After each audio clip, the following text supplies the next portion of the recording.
محترم حاضرین سامعین، السلام علیکم ورحمۃ اللہ وبرکاتہ۔ الحمد للہ وکفا، سلام علی عبادہ الذین اصطفیٰ، اما بعد فاعوذ باللہ من الشیطان الرجیم، بفضلک بسم اللہ الرحمن الرحیم۔ یا ایہا الناس قد جاءکم برہان من ربکم وانزلنا الیکم نورا مبینا۔ صدق اللہ العظیم وصدق رسولہ النبی الکریم۔ درود پاک پڑھیں۔ اللہم صلی علی سیدنا مولانا محمد معدن الجود والکرم، منبع العلم والحلم والحکم، والہ الکرام وابنہ الکریم، بارک وسلم صلو علیہ صلاۃ و سلام علیک یا رسول اللہ صلی اللہ تعالی علیہ وسلم۔ حضرات محترم، نعت پاک کے پڑھنے کا آج وقت نہیں ہے، اس لیے اپنے موضوع کی طرف آتے ہیں۔ پچھلے جمعہ کو قرآن مجید کی ایک آیہ مبارکہ کے تحت کچھ باتیں میں نے آپ کے گوش گزار کی تھیں، اور آیت کریمہ میں جو 4 چیزیں بڑی خاص تھیں، ان 4 چیزوں میں سے 2 چیزوں پر گفتگو ہو پائی تھی۔ میں نے سوچا کہ اسی کو آگے بڑھاتے ہوئے کنٹینیو کرتے ہوئے کچھ باتیں اس تعلق سے اور میں آپ کے اذہان میں اتارنے کی کوشش کروں۔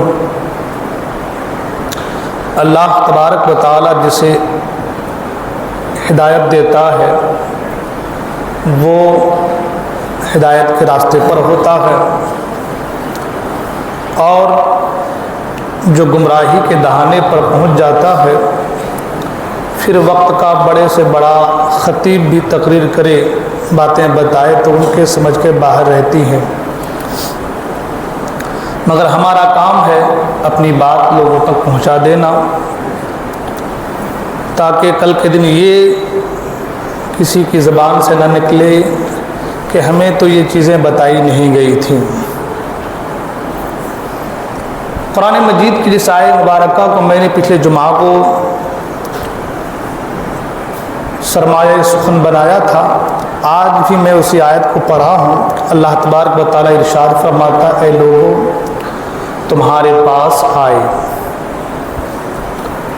آقا کریم صلی اللہ تعالی وسلم کی ولادت باسعادت سرکار کے آنے کے حوالے سے کیا شان اور کیا اہتمام، کس طریقے سے اللہ تبارک و تعالیٰ نے اپنے محبوب کی آمد اور میلاد کو بیان کیا ہے۔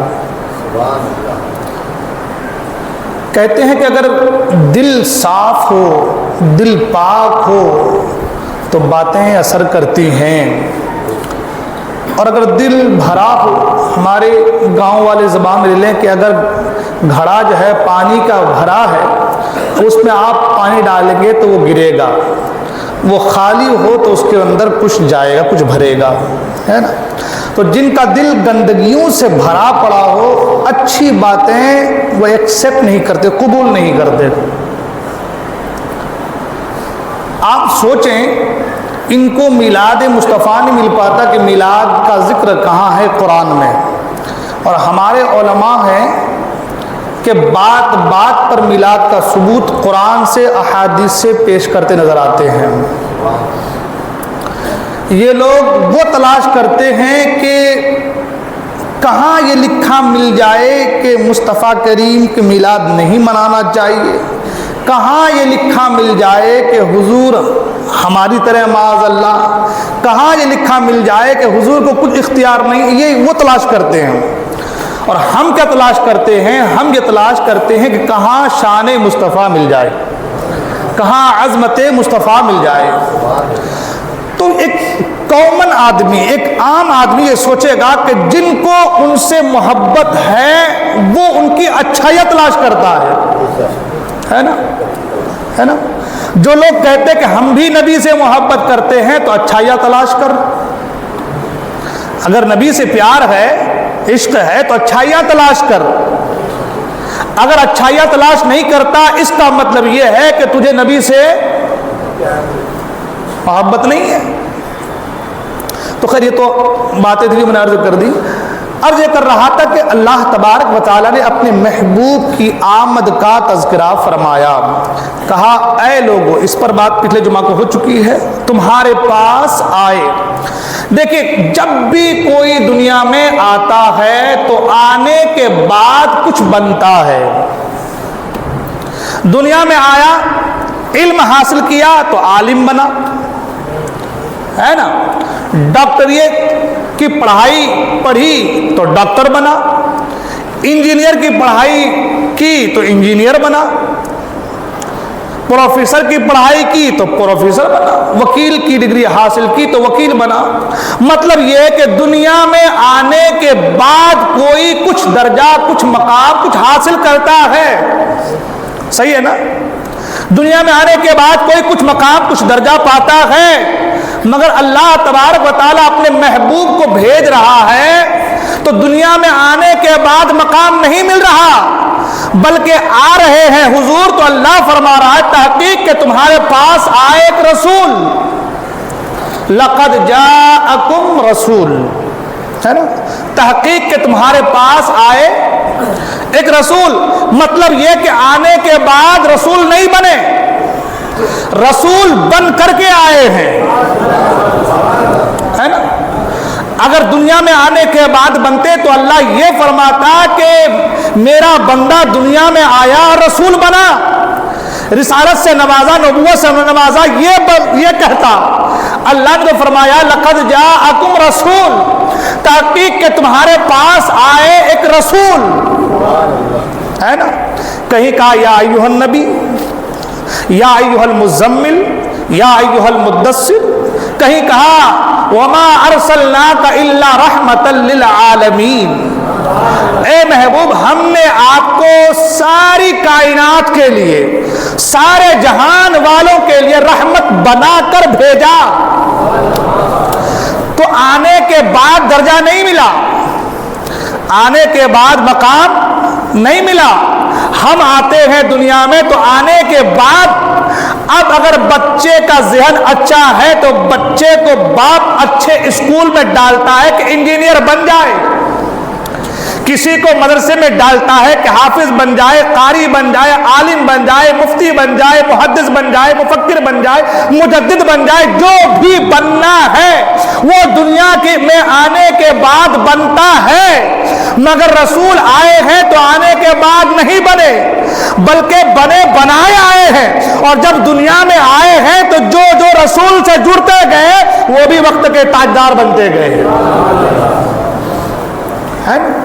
تو پتہ یہ چلا کہ ہمارے آنے میں اور ان کے آنے میں بڑا فرق ہے. اور میں نے پچھلے جمعہ کو یہ بھی کہا تھا کہ ہمارے حوالے سے، عام انسان کے حوالے سے اللہ نے فرمایا واللہ اخرجکم من بطون امہاتکم، ہم نے تمہیں تمہاری ماں کے پیٹ سے نکالا. مگر رسول کے تعلق سے فرمایا لقد جاءکم رسول، تمہارے پاس آئے ایک رسول، ہے نا. تو اب اگر آدمی اسی کو سمجھ لے کہ ہمارے دنیا میں آنے میں اور ان کے دنیا میں آنے میں بڑا ڈفرینس ہے، بڑا فرق ہے، تو اسے پتا چل جائے گا کہ ہم ان کے برابر، وہ جو کہتے ہیں کہ ہماری طرح معاذ اللہ، تیرا دنیا میں آنا ہی ان کی طرح نہیں ہے. تیرا دنیا میں آنا تیرے تعلق سے، قرآن یہ کہہ رہا ہے کہ تم کو نکالا ماں کے پیٹ سے، ہے نا. ہمارے تعلق سے عام انسان کے حوالے سے کیا کہا کہ تمہیں نکالا، قرآن کہ تمہیں نکالا تمہاری ماں کے پیٹ سے. نکالا، خرجہ یخرج، جو میں نے پہلے کہا تھا، اخراج، نکالنے کی بات آ رہی ہے. مگر رسول سے کہا جا رہا ہے کہ آپ تشریف لائے.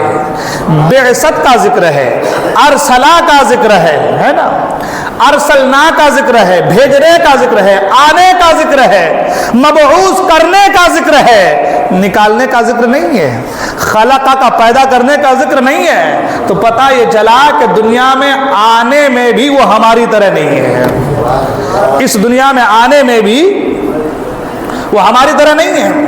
ایک چیز اور دیکھیے، دنیا میں ہم لوگ آتے ہیں، ایک کالج ہے یا ایک اسکول ہے، ایک ایگزامپل کے طور پر، مثال کے طور پر کالج ہے یا اسکول ہے، بچے پڑھتے ہیں، ہے نا، استاد پڑھاتے ہیں، ہے نا، اسکول وہی ہے، کالج وہی ہے، عمارت وہی ہے، جگہ وہی ہے، کچھ پڑھنے آتے ہیں اور کوئی پڑھانے آتا ہے نا۔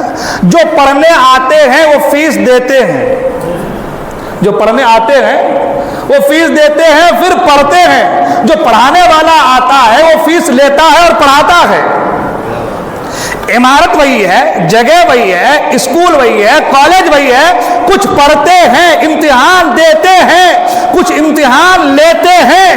اللہ نے قرآن مجید میں ارشاد فرمایا الذی خلق الموت والحیات لیبلوکم ایکم احسن عملا، ہے نا؟ ہم نے موت اور حیات کو پیدا کیا ہے تاکہ تمہیں جانچیں، امتحان لے تمہارا، ہے نا، کون اچھا عمل کرتا ہے۔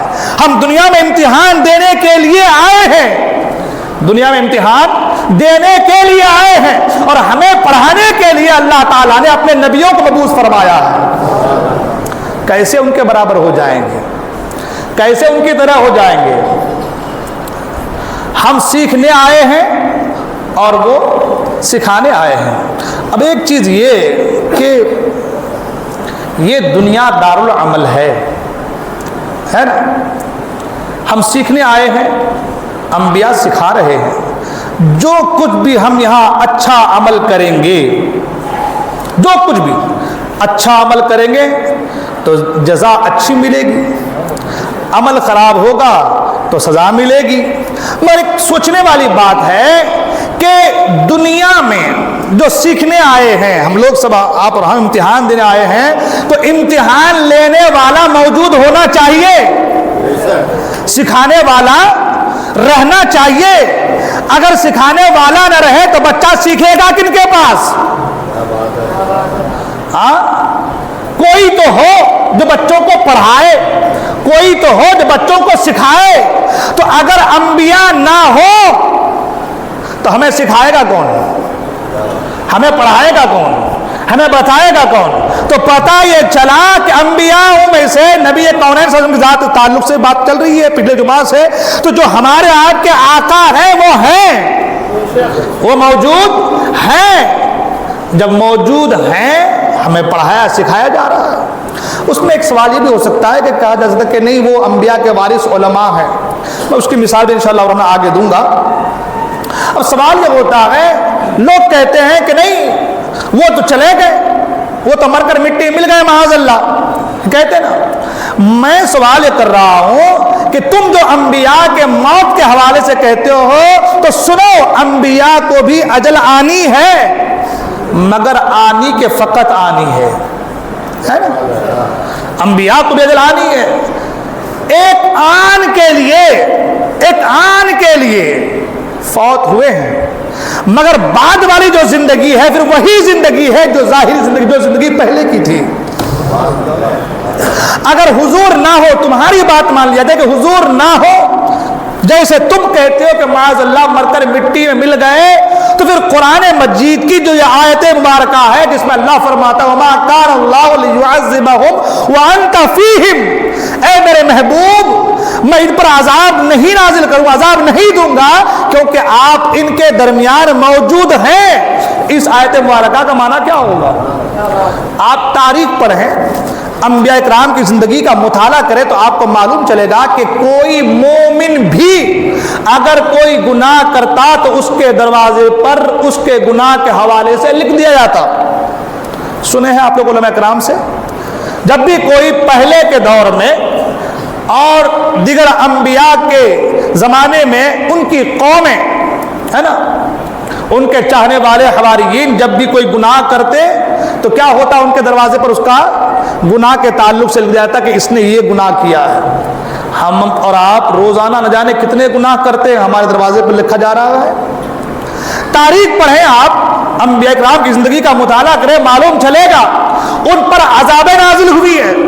جوہوں کا عذاب ہے، مینڈک کا عذاب ہے، خون کا عذاب ہے، پتھروں کا عذاب ہے، بارش ہے، نہ جانے کیا کیا عذاب نازل ہوئی۔ اتنی ساری عذابوں کو جھیلا انہوں نے، مگر گناہ ہم بھی کر رہے ہیں، گناہ ہم بھی کر رہے ہیں کہ ہمارے اوپر ایسی عذابیں، ایسی وعیدیں آئی ہے؟ نہیں آئی ایسی عذاب، ایسا عذاب نہیں آیا۔ مطلب یہ قرآن یہ کہہ رہا ہے، اللہ کا فرمان یہ ہے کہ میرے محبوب آپ جو موجود ہیں آپ موجود ہیں. تو اگر تمہارا یہ کہنا ہو کہ مر کر مٹی میں مل گئے معاذ اللہ، تو اس کا مطلب یہ ہو گیا کہ موجود نہیں ہے. اور قرآن کہہ رہا ہے کہ آپ موجود ہیں، اس لیے عذاب نازل نہیں ہو رہا ہے. تو ہم اور آپ جو اپنے معاشرے میں دیکھ رہے ہیں کہ ہم پر عذاب نازل نہیں ہو رہا ہے، ہم اور آپ جان جاتے ہیں کہ قرآن میں اللہ نے جو کہا ہے کہ آپ موجود ہیں، وہ چیزیں سامنے دکھ رہی ہیں، وہ ساری چیزیں سامنے نظر آ رہی ہیں. پتہ یہ چلا کہ اللہ کے رسول صلی اللہ علیہ وسلم موجود ہے. اب ایک بات یہ کہ جاءکم میں فرمایا گیا کہ تمہارے پاس آئے، تمہارے دلوں میں آئے، تمہارے دماغوں میں آئے، تمہاری جان میں آئے، تمہارے ایمانوں میں آئے، وہ رسول دنیا میں تشریف لائے. خیال ہے کہ اگر حضور مکہ مکرمہ میں تشریف لائے مگر ساری کائنات کے لیے رحمت بن کر کے آئے. آپ کی تشریف آوری صرف مکہ مکرمہ یا مدینہ منورہ کے لوگوں کے نہیں ہوئی ہے، ساری کائنات کے لیے آپ رحمت بن کر کے آئے ہیں. آج بھی اپنے جسم اقدس کے ساتھ مدینہ منورہ میں جلوہ فرما ہے، اور اسی لیے معراج میں تمام عالم کی سیر کرائی گئی. معراج میں تمام عالم کی سیر کرائی گئی تاکہ لوگوں کو معلوم ہو جائے کہ یہ صرف زمین والوں کے لیے نہیں ہے، یہ ساری کائنات کے نبی بن کر کے آئے ہیں. اور ایک چیز یہ کہ اے میرے محبوب، آپ نے اپنے قدم میمنت لزوم سے زمین والوں کو مشرف فرمایا، اب آسمان پر آ جائیں کہ آسمان والے بھی آپ کے دیدار سے مشرف ہو جائے. تو پتہ یہ چلا کہ حضور خود فرماتے ہیں کہ ساری کائنات میرے سامنے مثل ہتھیلی کے ہے. میں ساری کائنات کو ایسے دیکھ رہا ہوں جیسے اپنے ہاتھ کی ہتھیلی کو دیکھ رہا ہوں. حضور ساری کائنات کو ملاحظہ فرما رہے ہیں، مدینہ منورہ میں رہ کر کے ساری کائنات کو مشاہدہ فرما رہے ہیں. اور یہ ہم نہیں کہہ رہے بلکہ قرآن خود کہہ رہا ہے، یا ایھا النبی انا ارسلناک شاہدا ومبشرا ونذیرا، ہے نا. اے محبوب، ہم نے آپ کو مبشر بنا کر بھیجا، گواہ بنا کر کے بھیجا ہے نا. میں نے پہلے بھی کئی جمعہ اس کے تعلق گفتگو کر چکا ہوں میں کہ گواہی دینے کے لیے حاضر ہونا ضروری ہے، موجود ہونا ضروری ہے، دیکھنا ضروری ہے. اگر دیکھے نہیں تو گواہی قبول نہیں ہے، موجود نہ ہو تو گواہی قبول نہیں ہے. تو قرآن کی آیت بتا رہی ہے کہ حضور گواہ ہے، اور جو گواہ ہو تو گواہ کا رہنا ضروری ہے. گواہی دینے کے لیے گواہ کا رہنا ضروری ہے. تو پتہ یہ چلا کہ حضور موجود.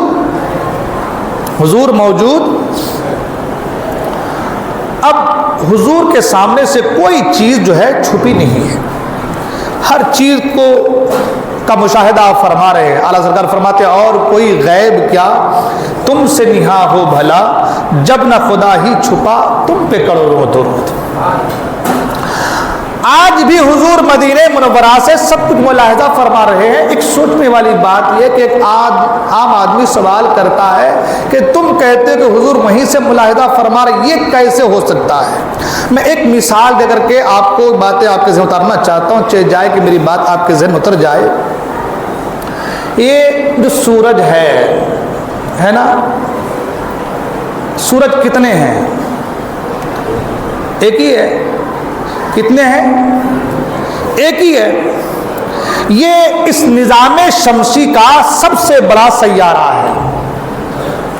اس نظام شمسی کا یہ سب سے بڑا سیارہ ہے. اور یہ سورج یہ نہیں کہ یہیں پر ہے، آسمانوں میں ہے. یہ سورج ہے نا، آسمانوں میں.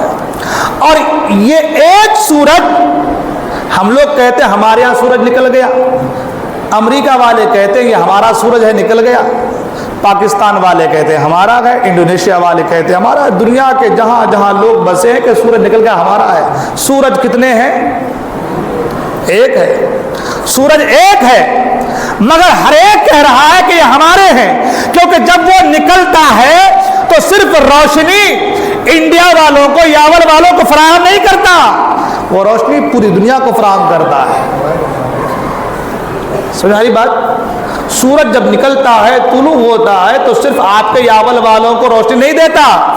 سورج پوری کائنات کو، دنیا میں جہاں جہاں لوگ بسے ہیں، جہاں جہاں ہر ایک کو روشنی فراہم کرتا ہے. حد تو یہ ہے کہ جہاں لوگ نہیں بسے ہیں وہاں بھی روشنی فراہم کرتا ہے. ایک سورج پوری دنیا کو روشنی فراہم کر سکتا ہے تو وہ نبی جسے اللہ نے سراج منیرہ بنا کر کے بھیجا ہے، ساری کائنات کو فیض نہیں پہنچا سکتے؟ ساری دنیا کو روشن نہیں کر سکتے؟ پوری کائنات کو روشن و تابناک نہیں کر سکتے؟ ایک سورج پوری دنیا کو روشنی فراہم کرتا ہے. ہر ذرہ ذرہ، قطرہ قطرہ، پتا پتا اس کی روشنی سے منور ہوتا ہے. مگر وہ سورج جو خود نبی کا صدقہ ہے، سبحان اللہ، وہ سورج جو آج ہم کو اور آپ کو روشنی فراہم کرتا ہے، وہ کن کے صدقے میں ہے؟ مصطفیٰ کریم کا صدقہ ہے. کن کا صدقہ ہے؟ مصطفیٰ کریم کا صدقہ ہے. اور صدقہ تو صدقہ، یہ چاند و سورج تو مصطفیٰ کریم کا کھلونا ہے. اعلیٰ سرکار فرماتے ہیں، چاند جھک جاتا جدھر انگلی اٹھاتے مہد میں. چاند جھک جاتا جدھر انگلی اٹھاتے مہد میں، کیا ہی چلتا تھا اشاروں پر کھلونا نور کا. اور فرماتے کہ سورج الٹے، پاؤں پلٹے، چاند اشارے سے ہو چاک، اندھے نجدی دیکھ لے قدرت رسول اللہ. چاند و سورج جن کے اشارے پر چلے، اس سورج کی روشنی سے پوری کائنات منور ہے. جن کے اشارے پر چاند چلے، سورج چلے، ان کی روشنی کو سب مانتے ہیں، سب اس کی روشنی کے محتاج ہیں. تو وہ سورج جن کا محتاج ہو، وہ سورج جن کے اشارے کا محتاج ہو، اس کی روشنی سے آج دل بیزار ہے. یہ دنیا کا سورج اندھیرے کو، تاریکی کو روشنی میں تبدیل کرتا ہے، اور وہ نبوت کا چراغ، وہ نبوت کا سورج ہمارے دل کی تاریکی کو اجالے میں تبدیل فرما دیتا ہے. اس سورج سے آپ اپنے گھر بار کو روشن کر سکتے ہیں، اور اس نبوت کے سورج سے آپ اپنے دل کے گھر کو روشن و تابناک کر سکتے ہیں، آپ اپنی آخرت کو روشن و تابناک کر سکتے ہیں. اب سوچنے والی بات یہ ہے کہ بہت سے لوگ اس کے منکر ہو جاتے ہیں، انکار کر دیتے ہیں، انکاری بن جاتے ہیں. کہتے ہیں کہ تم لوگ بڑی بڑی باتیں کرتے ہو، کہاں نظر آتا ہے؟ کہاں ہے مصطفیٰ کریم؟ اگر زندہ ہے تو دکھتے کیوں نہیں؟ تو میں نے کہا، نادان سن، سورج اپنی پوری آب و تاب کے ساتھ آسمان دنیا پر چمک رہا ہے. اگر کوئی اندھا نہ دیکھے تو اس میں سورج کا قصور نہیں ہے، اندھے کی آنکھوں کا قصور ہے.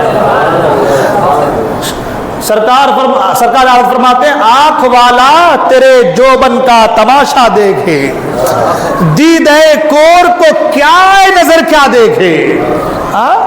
تو اگر آنکھ ہے تو وہ سورج کی روشنی سے فائدہ حاصل کر سکتا ہے، وہ دیکھ سکتا ہے کہ سورج نکلا ہے.